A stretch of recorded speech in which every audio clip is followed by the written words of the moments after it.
welcome to the FII View with me, Tanveer Gill. My guest today on the show is a man who manages close to $10 billion in Indian equities. Rajiv Jain, who's a CIO and head of global equities at Vontobel Asset Management, joins in with his perspective on the markets. Rajiv, great to have you once again on the show. For someone, Rajiv, who manages close to $10 billion in Indian equities in a concentrated portfolio, mainly in consumers and banking stocks, but the 27% allocation to the region, is India still your strongest bet? And if so, why? Well, I think it's important to mention that, and I think there's a common misperception about investing in India, because people sort of make a big call on GDP growth and government and so on and so forth. And I think we talked about last time too that we never bought India because it's an 8% growth story or 4% growth story. We buy because we have some decent companies we like, which we feel have strong management, so on and so forth. Obviously, there's a policy risk. So we haven't sold anything, any of our names completely out or anything. There's some moving around to sort of capture better valuation in certain areas, but that's about it. So we feel comfortable on a longer term basis. I don't think the market's going to turn around in a quick fashion here, though.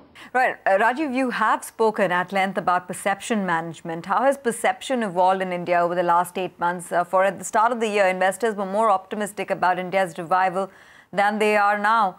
Is it difficult to recover if a perception damage takes place? And do you think that's what's hitting India hard right now?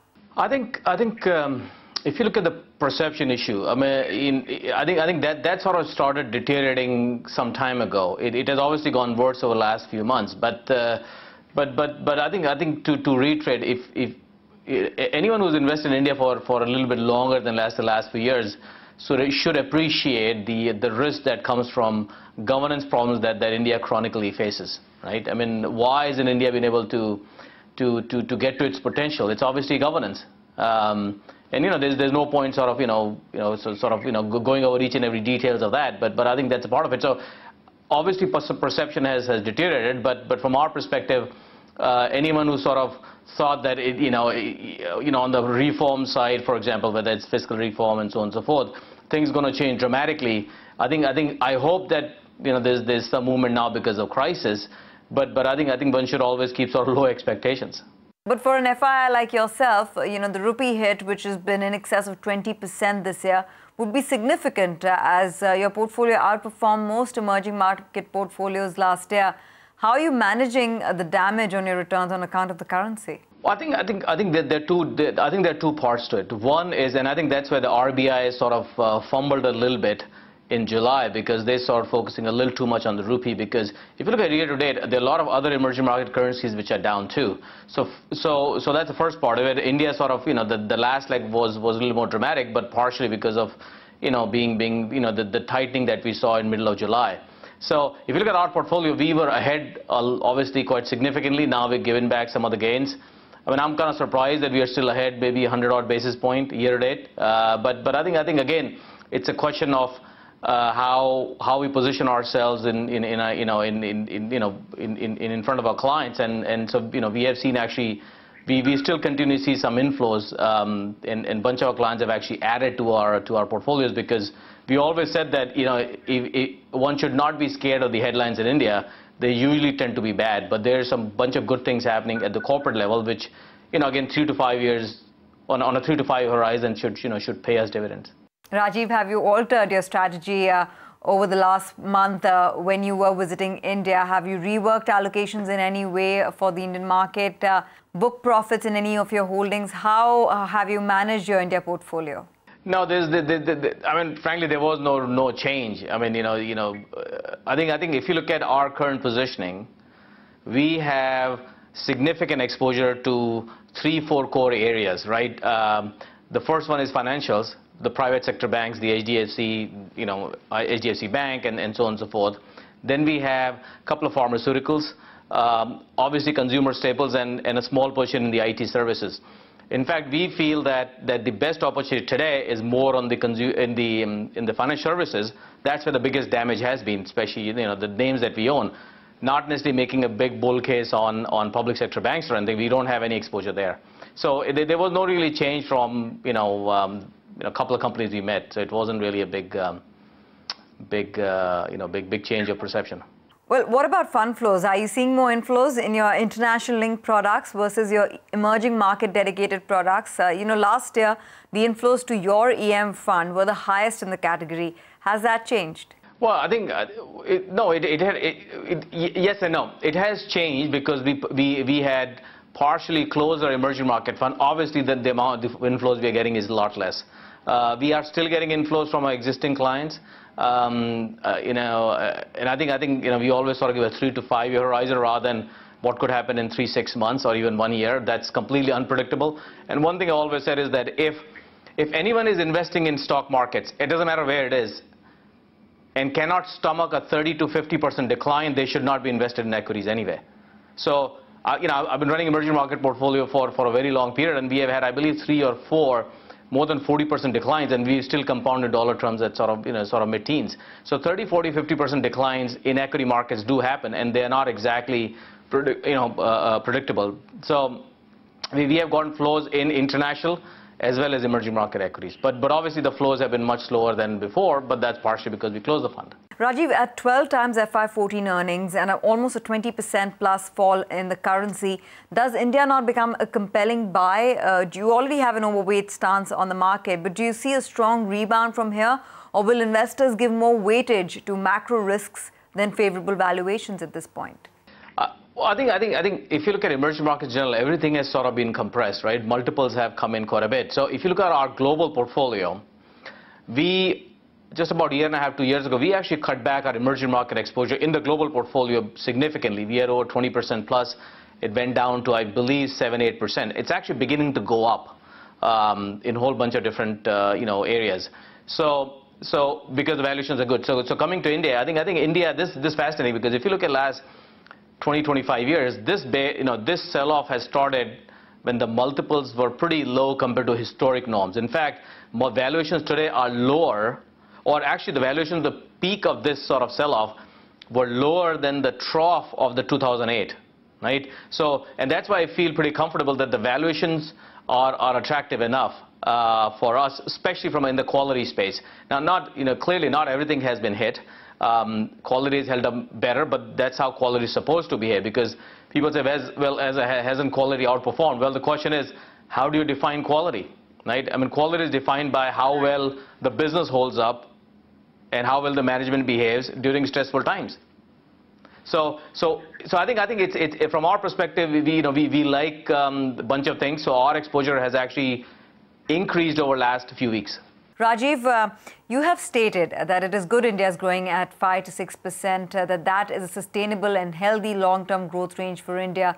8 to 9% is not sustainable and is inflationary. How do you respond to the deep disappointment investors globally and locally are showing for India at this juncture with the slowdown that we're witnessing? Well, I think it sort of comes back to the point I just made, that I don't think so any serious money would be invested in India because the GDP growth is 7% or 4.5%. Okay, and that is why you haven't seen massive outflows on the equity side, because people keep saying, well, there's macro problems, so there should be outflows. Well, yes and no, because if you see where the money has gone, it has gone into certain corporates. You take out, let's say, top 20 corporates in India. I would argue that India would have gotten probably 10% of the flows that they have seen over the last 2-3 years. So it's been a very specific bottom-up story rather than a big macro call. So I mean, from our perspective, actually, one could be optimistic that hopefully something comes out of this crisis, because as the saying goes, never waste a crisis.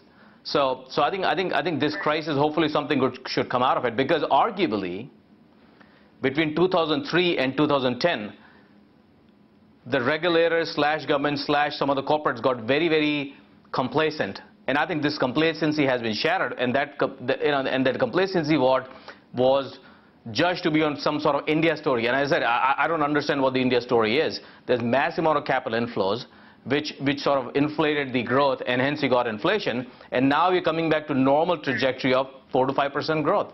5 to 6 in good times, 4 to 5 in bad times.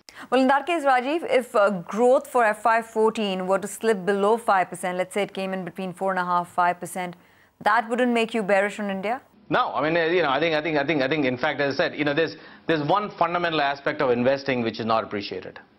which is you do not get good outlook and cheap valuations together. You always get bad outlook and cheap valuations. So if you look at today, compared to let's say 4 years ago or 5 years ago, HDFC Bank earnings are up by give and take what, 4 times, right? But the stock has not gone anywhere because the multiples have come in because of the poor outlook. So from a long-term investor perspective, we feel that in a bad outlook is when you get better values too, right? I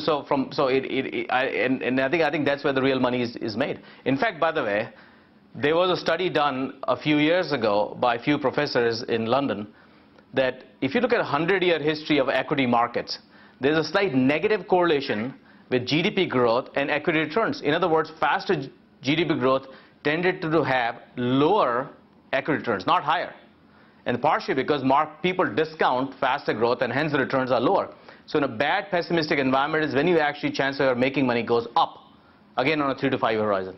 Fair enough. Rajiv, what's your view on the rupee? I mean, measures are being taken to curb demand for the dollar, curb outflows, tighten liquidity, central bank intervention. The result is still that, the rupee slipped beyond 65, has made a dash to 70. It's extremely volatile. What's your view on where it can go and what's driving the fall right now?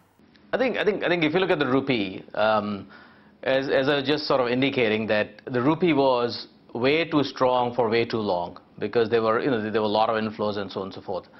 Now it's sort of beginning to find its way to where some value has emerged. So I would say our feeling is that 65 should be a good rough handle, 63, 65, 66 range for the time being. But on a go-forward basis, I wouldn't be surprised if you see sort of 3% plus minus depreciation annually, because unless inflation behaves or unless there's a massive amount of deregulation, sort of removing some of the supply bottlenecks. So I think from this level on, and that's why the competitiveness will come back to whole host of industries. Well, the other big talking point, Rajiv, of course, underlying the weakness that we're seeing in the currency is India's CAD situation, current account deficit. The government is confident they can finance it and keep it at $70 billion, less than 4% of GDP. What do you make of the worsening CAD situation in India? I think what's more important is sort of a little bit more of predictability rather than extreme volatility. Now, if you look at the current account deficit, I mean, if you just do some rough math, back of the envelope calculations, if the rupee, which has gone down by give and take 20%, let's say in the last 12 odd months, the current account deficit should come in. So I'm actually not that worried for the time being, because I think current account deficit should behave better because the rupee has gone down, right? So I think that was part of it. The current account deficit widened because there was a lot of frothy consumption. And that frothy consumption, should be reduced dramatically. So I think on a go-forward basis, I would argue that the numbers should be meaningfully better over the next, let's say, 12 to 18 months because of the currency decline. So, because think about it this way, currency decline is a part of the healing process. The problem in Spain, Italy, Portugal was the currencies did not go down, and hence they were sort of forced to shrink. If the currencies, like I remember in the 90s, there was no Italian crisis. There was no Spanish crisis because the currency would go down and they'll adjust. So the lack of adjustment in these countries is the problem. So I think that's part of the solution to have currency go down. Now, I'm not saying that collapsing is good, but much more steadier sort of decline. And the markets behave the way they behave in their own wisdom. They don't do anything, and then all of a sudden they react to it. So I think that has been what the surprise has been. So that's why I feel the RBI should not be sort of intervening too aggressively, because it should rupee should find its own value ultimately. And I think we are sort of there now anyway. Now there's fear, Rajiv, and the Prime Minister has allayed concerns on this matter, but still comparisons are being drawn about the situation right now with the balance of payments crisis in 1991. Do you think such a comparison is fair? I think, people always find it convenient to compare it with one specific, era, because the circumstances are very different at that point, because the Soviet Union had collapsed, hence the exports collapsed. India was not competitive, and obviously the political dynamics are very different too. I mean, after assassination of Rajiv Gandhi, I mean there was massive political upheaval, which actually from an economic deregulation perspective worked well. I'm not sure actually. So there are some positives and negatives when you compare to those. So politically, I would argue the situation is probably worse now than it was then. Economically, it's much better now than it was then. But if you look at equity markets, actually the equity markets still did reasonably well. So I think it's a function of where the corporate earnings are going to be for the large part of indices. And if you look at for example, some of the more leveraged parts of the indices, they're actually fairly small portion of the in the grand scheme of things. And that's why I would argue things should start actually stabilize sooner rather than later, because the healthier parts are much bigger component of the index than the bad parts. Do you think it's just a matter of time that India will get downgraded? Is that risk a big overhang, or will the market and the economy bounce back before that happens? Well, I think as long as they can sort of cap the deficit as, let's say, 5% handle, give and take, I think the risk is less. But I would argue that even if there's a massive downgrade, even if there's a downgrade, is there a massive risk of capital outflows on the equity side? I'm not necessarily sure, because I mean I know how we would behave, and which is, okay, where is better value, which company can handle the problems, and which company would be, because one thing people don't appreciate at times is, in every crisis there would be some winners. So the question is, who would be winners of this crisis? And it's not just the IT services actually, because IT service there's this overhang of visa problem, which I think can be bigger than what we think. But there might be some private sector banks who would actually benefit because of some of the public sector banks behave better, for example. Rajiv, let's talk about your holdings and your investment strategy as far as Indian equities are concerned. You had stated recently that consumer stocks could command a premium, and that's okay. HUL could trade at price to earnings multiple of 100 times if it has to, if that is the premium that the market ascribes to the certainty of growth there is in that story. How are you looking at the HUL story now? I mean, the stock went to 700, is trading at about 600 whereabouts. Is it still a buy on dips? Well, HUL is a name which we feel that has long-term legs. It has, very good corporate governance overall. Compared, I mean, they have had their royalty issues and so on and so forth. But still, I think we could feel very comfortable, and we do feel very comfortable owning the name. We do own significant stake in that. I believe we owned just under 5% or something like that of HUL. But this is sort of a 3 to 5 year call, and we did trim a little bit at slightly higher levels, but that was more a function of other names being more attractive. But that's, as I said, it's a little bit trimming and adding a few different places. But on a structural basis, we like HUL, and I think the multiples, while look a little bit high here, and hence the stock is unlikely to go up in the next 3 to 6 months, it doesn't change the fundamental story that this company should be able to deliver, well into mid-teens plus EPS plus the dividend on a sort of 5+ year horizon. So we feel pretty comfortable owning it. Rajiv, the damage to banks has been incredible. The bank Nifty is down 26% year to date versus the Nifty being down 10%, whereabouts really year to date. Why the underperformance? What is defining the underlying weakness that banks are seeing right now? It's again across the board. So PSU banks, private banks, has been a big hit to their valuations. There is talk of restructuring norms, reducing NPAs, arresting asset quality fall. Where are we in the banking story in India? I think the way you look at it is that you have to sort of value them on a through the cycle basis, right? So even if you do some sort of sensitivity analysis and say, well, the NPLs are going to go up by X or Y, these stocks still look pretty attractive. And I'm talking about specific names. I'm not making a case for each and every financial. So if you look at, for example, HDFC Bank, would they be better off because of crisis or not? And we would argue that they would be better off than on a relative basis, right? But on an absolute basis, they will be worse off too. Same like ICICI, same like Axis, or HDFC Bank, or Housing Development Finance Corporation. But on the valuations, things are a heck of a lot better. So 5 years ago, when everyone was excited about some of these names, they were selling at very high multiples. So I think to what I'm saying is that I'm not disagreeing with what you're talking about in terms of deteriorating the fundamentals. But the fundamentals are not deteriorating as rapidly as the market price are corrected, and the correction has been happening over the last 5-6 years. As I said, if you look at HDFC Bank, their earnings are probably up 4x over the last 5-6 years, right? 4 times. Where's the stock? The stock is, in dollar terms, pretty much trading where it was, so it is up a little bit, but there has been significant multiple compression. So if the outlook was good, do you think the HDFC Bank would be trading at these levels? Of course not. So what we are saying is that, yes, there are problems, but on 3 to 5 year basis, the valuations are more than enough attractive for us to sort of own them or incrementally add to them. And as I said, we've sort of added incrementally in a whole bunch of these names over the last couple of weeks. So your holdings in banks, HDFC Bank, HDFC, Kotak Bank, are you looking to accumulate or add more to the quantity you already hold in this aggressive fall? Well, I think again, without specifically naming 1 or 2 names, I mean, if you look at our holdings, what we own, we have not sold anything. We feel that that they still offer very good longer-term growth opportunity, but there's quite a bit of pessimism being priced in these names. Will these banks would have to take a haircut in terms of delinquencies going up? Why not? But would the franchise be around and in a better shape in 5 years? We think so. So, I mean, there's a reason why these stocks are trading at these multiples, and they can easily go lower, by the way. So I'm not making a call that, gee, they can't go lower. But our question is, well, even if, let's say, HDFC goes down by 20% from here, right, over next 2 months, does it change our view? Not really. But what about the technology space, IT stocks? That's really the big theme that's being played out. And a lot of upgrades are coming in on these counters. Are you also looking at the space favorably now?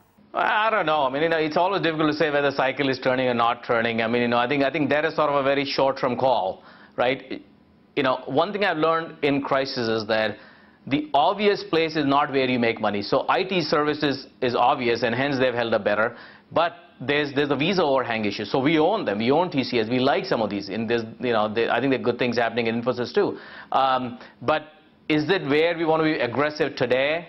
I'm not so sure. As I said, our incremental exposure was more likely over next 3, 6, 12-month period, not next month, by the way, depending on prices. If the stocks go up 20%, I don't think we'll be buying. If the stocks go down 25%, I think we probably would be buying in financials rather than getting into IT services and stuff.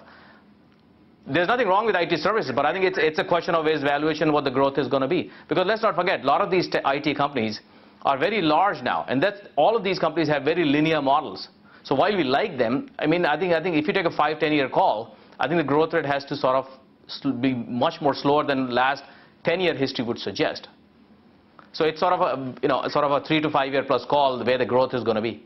Well, Rajiv, thanks very much for taking out the time once again and speaking with us and making sense of the markets, which clearly are acting a bit crazy at this point in time. Thank you. With that, we come to the end of this edition of the FII View. Thanks very much for watching the show. We'll catch you with another special guest next week.